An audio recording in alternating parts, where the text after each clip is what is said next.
Liquor కుంభకోణం కేసుకి సంబంధించినటువంటి దాంట్లో ఇంతవరకు వైసీపీ వాళ్ళ లిక్కర్ కుంభకోణం అని చూపెడదాం అనుకుంటే ఈలోపు ఇక్కడ కల్తీ లిక్కర్ ఒరిజినల్గా దొరికింది. అప్పుడు ఏ కల్తీ లిక్కర్ దొరకలేదు, కానీ కల్తీ కల్తీ కల్తీ అని మాట్లాడారు. ఇప్పుడేమో రివర్స్లో ఇక్కడ కల్తీ దొరికింది. అయితే గతంలోని లిక్కర్ కుంభకోణం అన్నటువంటి ఆరోపణల మీద అరెస్ట్ అయినటువంటి మిథున్ రెడ్డికి మొన్ననే బెయిల్ ఇస్తే ఏసీబీ కోర్టు ఇచ్చినటువంటి ఆ బెయిల్ని కొట్టివేయమంటూ హైకోర్టుకి అప్రోచ్ అయింది రాష్ట్ర ప్రభుత్వం.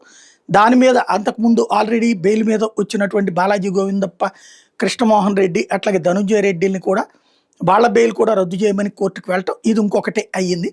ఈ సందర్భంలో దాని మీద విచారణ లోపే ఓ రకంగా ఒక గిఫ్ట్ వచ్చింది అనుకోవాలా మిథున్ రెడ్డికి. పురంధేశ్వరి నాయకత్వంలో ఐక్యరాజ్య సమితి సమావేశాలకు వెళ్ళేటటువంటి టీంలో తాజాగా ఆయన పేరు కూడా ఉంది. YSR Congress party MP floor leader అయినటువంటి ఆయనకి అక్టోబర్ 27వ తారీఖు నుంచి ప్రారంభమయ్యే ఐక్యరాజ్య సమితి సర్వప్రతినిధి సమావేశం యుఎన్జిఏ 80వ సమావేశానికి భారత పార్లమెంట్ సభ్యుల ప్రతినిధి బృందానికి నాయకత్వం వహిస్తోంది పురంధేశ్వరి. అయితే అందులో మిథున్ రెడ్డికి కూడా అవకాశం లభించింది, ఆయన కూడా వెళ్లాల్సి ఉంది. కాబట్టి ఇప్పుడు బెయిల్ రద్దు అన్నటువంటిది చేస్తారా?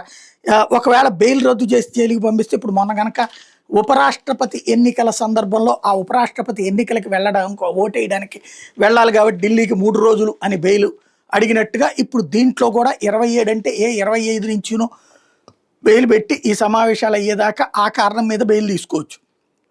లేదు అసలు రద్దే చేస్తారా, అదే ఆ కోర్టు తీర్పుని, ఏసీబీ కోర్టు తీర్పుని రద్దు చేయడానికి అంగీకరించరా ఏంటనేది తేలాల్సి ఉంది.